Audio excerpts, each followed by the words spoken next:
Hello, everybody, and welcome back to another edition of the Christian Contrarian. I'm Gary Wayne, author of the Genesis 6 Conspiracy, and this is episode 44, The Nephilim Wars, Part 2, The Battle of Athariym. And in episode 43, we talked about the Battle of Rephidim that takes place 3 months into the Exodus, a time when Israel is not prepared for war.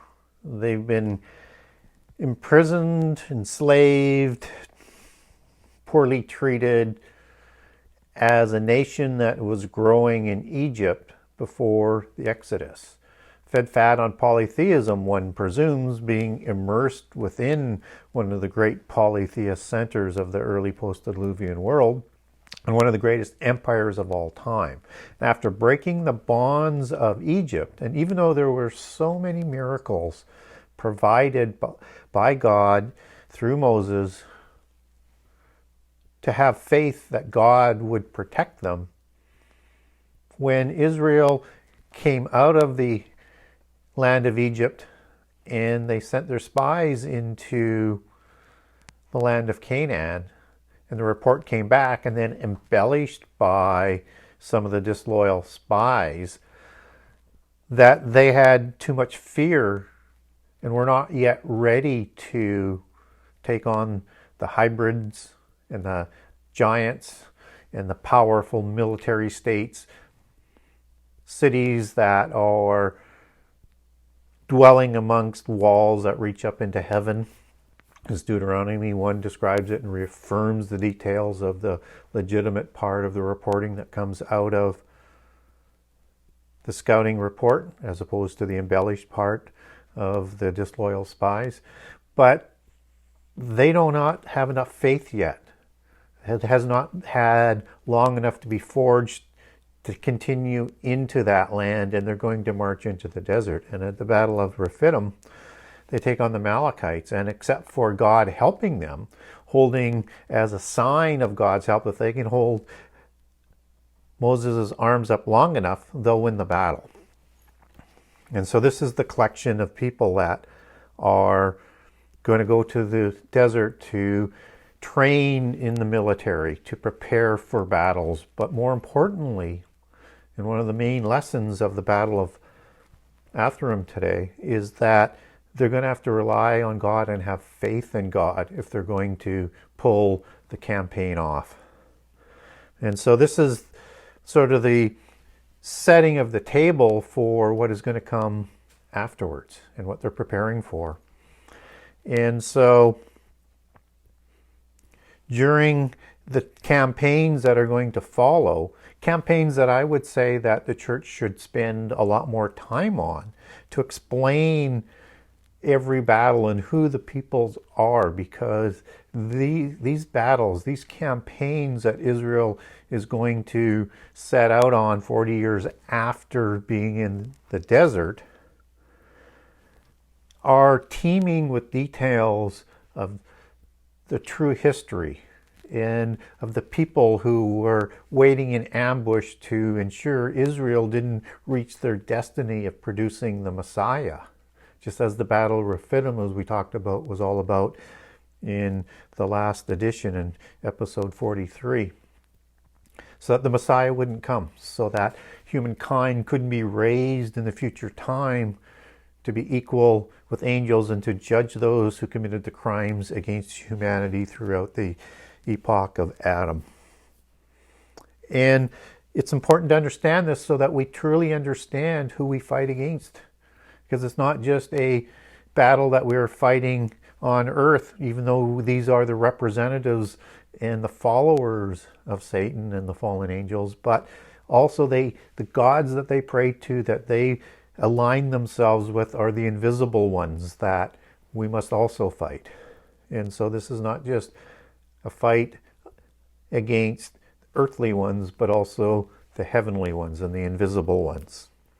We need to understand that so that we also understand what's going to happen in the end time, because so much of end time prophecy is built upon the knowledge of history and prehistory that's presented in the Bible and defining it.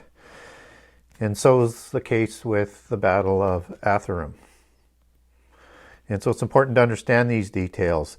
And the Battle of Athariym will come before they enter into the land of the covenant on a permanent basis.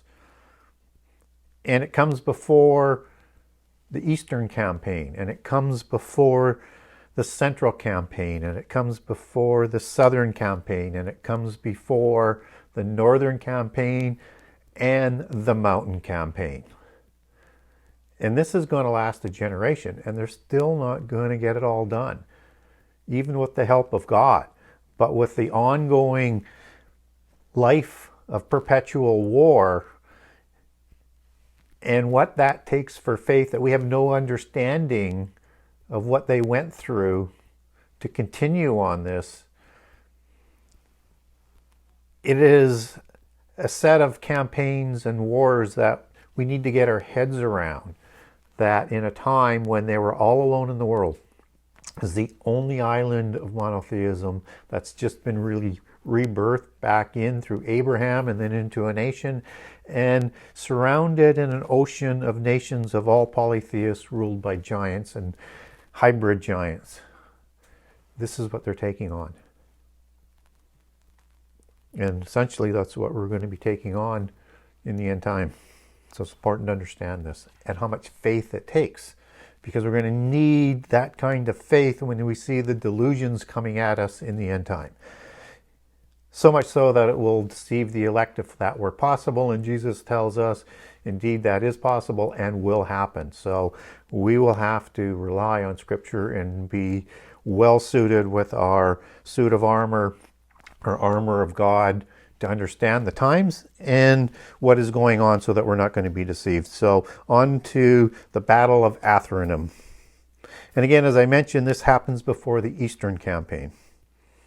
And what's really interesting is this after the 40 years in the desert, after they leave Kadesh, where they go back to is, as Numbers 21:1 tells us, is to the way of the spies, the way of the scouts that went in and came back with a report that sent them packing on their 40-year delay to forge their faith in God in preparation for what was detailed in that report. And just as Deuteronomy 1 backs up all of those details of the report that we've already talked about.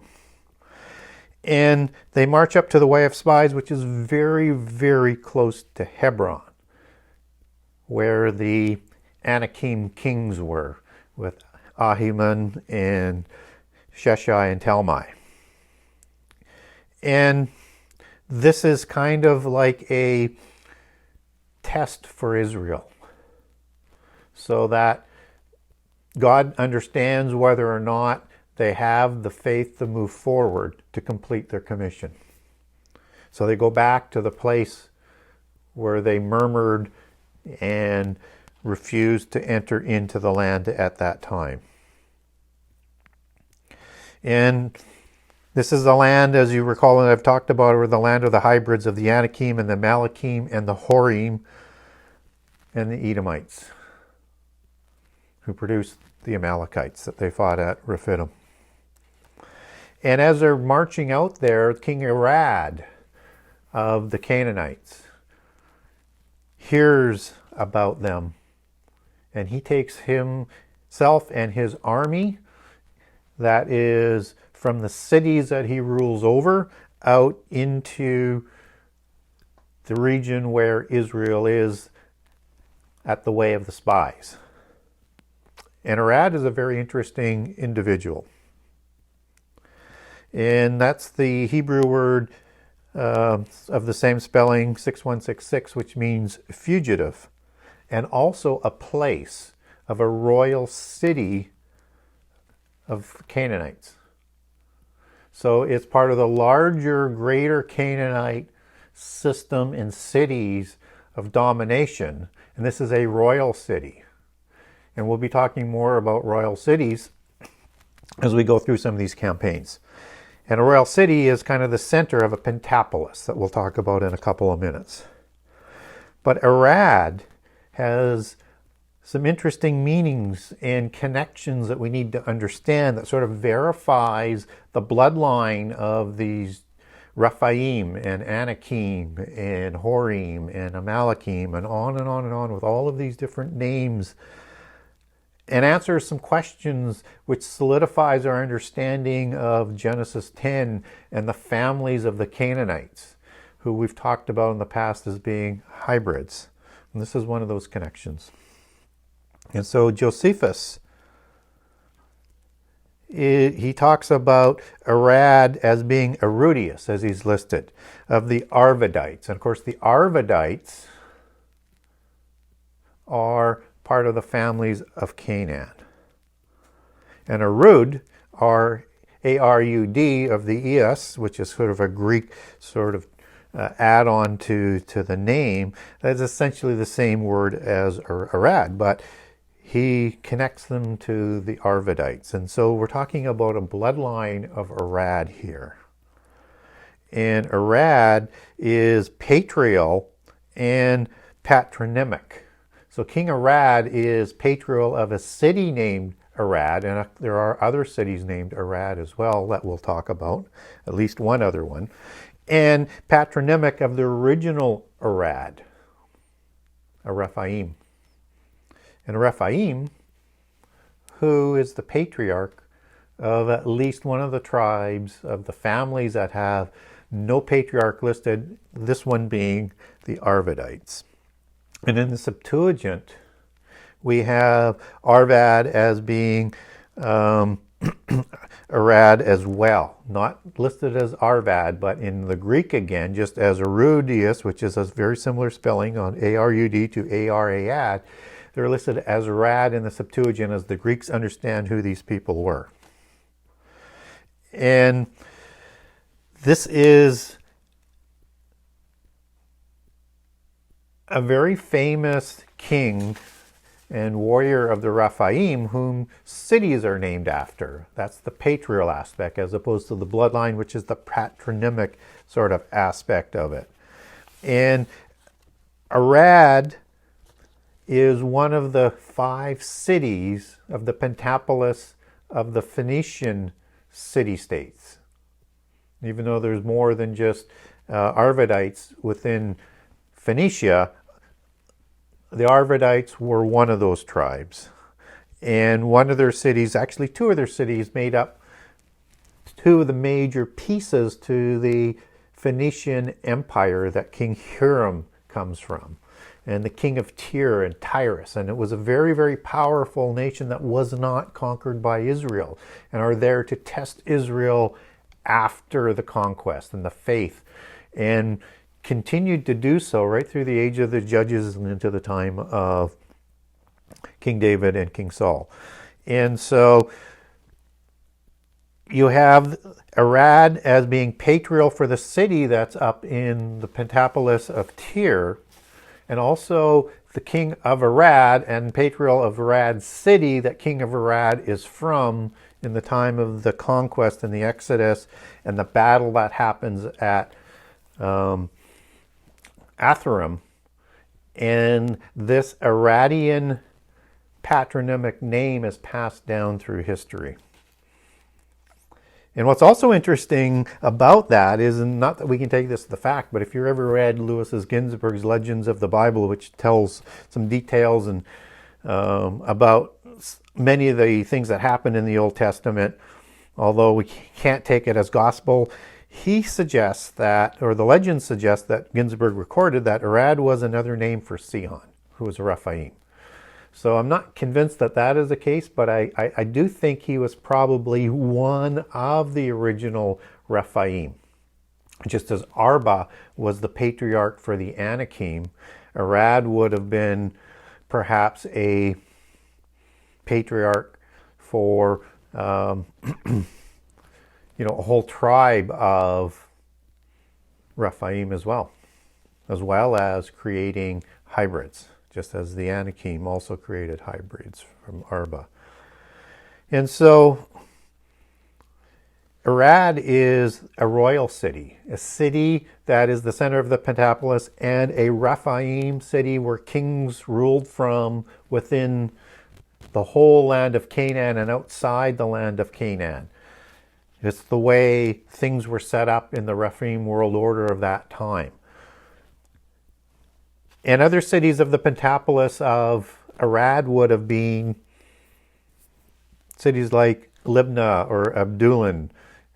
We're not told all of the names, but we know there was multiple cities, which I'll touch on in a second. And Arad is a very, very interesting city, just like Petra is, which is, again, kind of in that area, which was the home of the original Amalekim right after the flood. And Arad is a city that dates back to 2900 to 3000 BC on a secular dating and antediluvian by both accountings.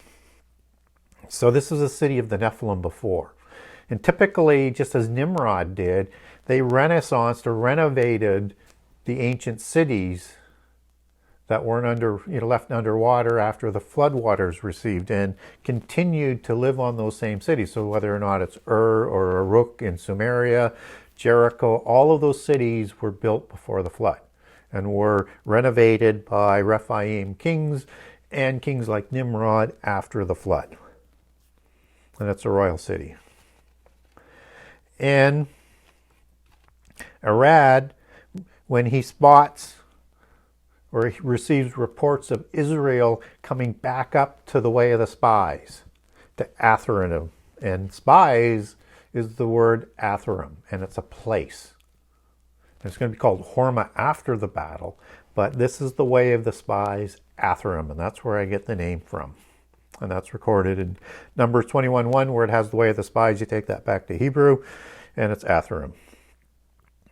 And Arad takes his army out and fights Israel before they're ready for battle, and actually roughs them up and takes prisoners. But Israel escapes.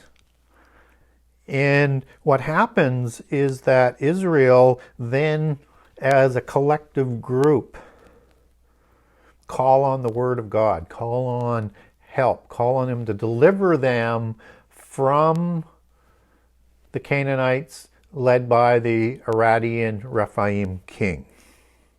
And one presumes there are other Rephaim, Anakim, Horim, Amalekim amongst the king of Arad that are supplementing this army. And Israel has only had a dwelling place in the desert for 40 years, so no real manufacturing facilities to fight this well-armored with chariots and with bows and with iron and swords and everything that Israel didn't have. So it's no wonder they were roughed up rather quickly and then turned to God, which is a good thing because God agreed to help them, as he did in Exodus. But Israel is a stiff-necked nation, as we've learned throughout the reading of the Old Testament. But they learned, Israel, that they could not win these battles without God. Between the battle of Rephidim with the Amalekim and the Amalekites, and now at Athariym against the king of Arad. And so they agreed to have faith in God. They needed more than their military training. They needed to demonstrate their faith in God if they were going to fulfill their destiny. And at levels we can only try to imagine, because we can't imagine going up against these giants that are 9 feet tall, 10 feet tall, 12 feet tall, somewhere between, 1,200 pounds to 2,000 pounds, maybe even larger, as you start to understand they were twice as wide as well as their height. They're built like WWF wrestlers or NFL linemen, and quick and adept and powerful. They were the ultimate killing machines designed for war and to enslave humankind.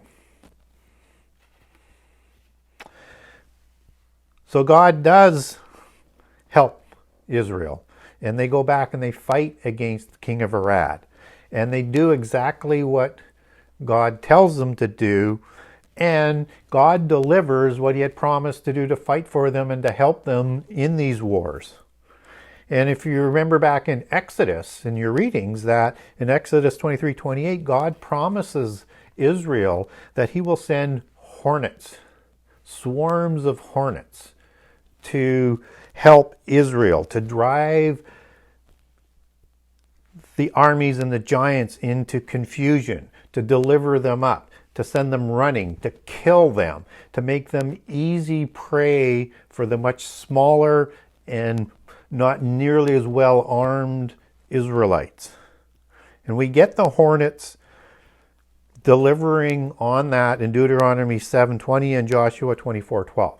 So we get three accounts where we know that hornets are a significant part. I'm not saying there wasn't other things that God did, but obviously hornets are hitting at the sort of underbelly of the giants, just as taking the head seemingly is the way to make sure that they stay dead, which is probably part of the root word for Rapha, which means physician and healer, because it's thought that they could regenerate their wounds, and the only way to kill them was to take the head, just as David took the head of Goliath over 400 years later.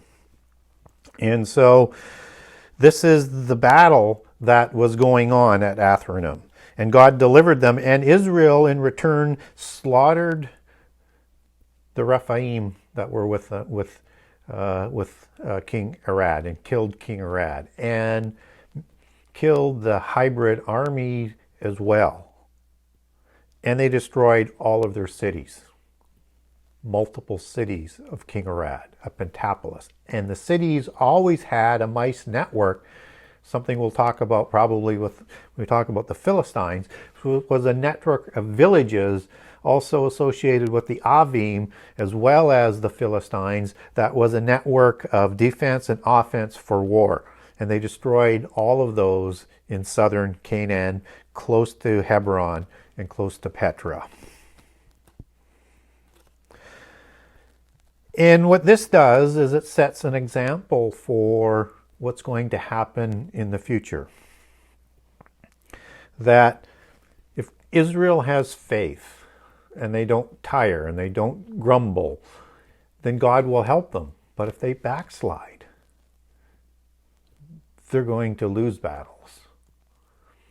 And as we see that happening after the conquest, we see Israel loses faith and other nations start to enslave them, put them in bondsmen, make them pay tribute.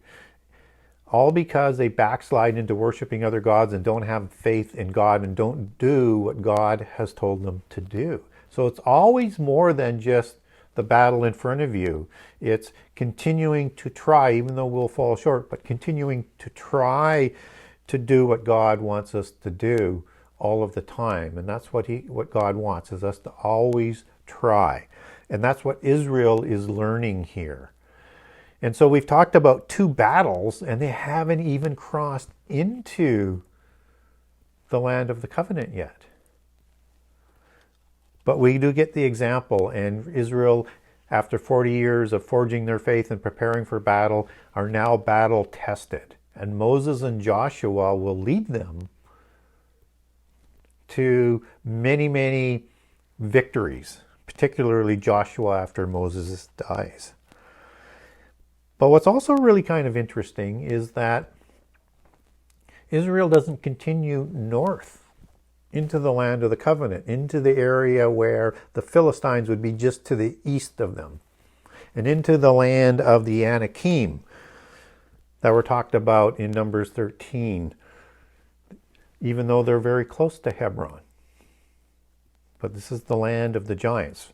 And strategically, the Philistines were probably one of the more stronger nations of that time. Just as the Amalekim were the great Amalekite nation and one of the great powerful nations, the Philistines actually expropriated the land away from the giants, even though they were also hybrids and also had giants among them. They warred with the Athariym, and even though some Athariym remained with them, they actually defeated them. So this was a nation that either God did not want them to take on at the beginning, or strategically, which is more likely, was not the area they wanted to enter in to do the various campaigns that were going to be required.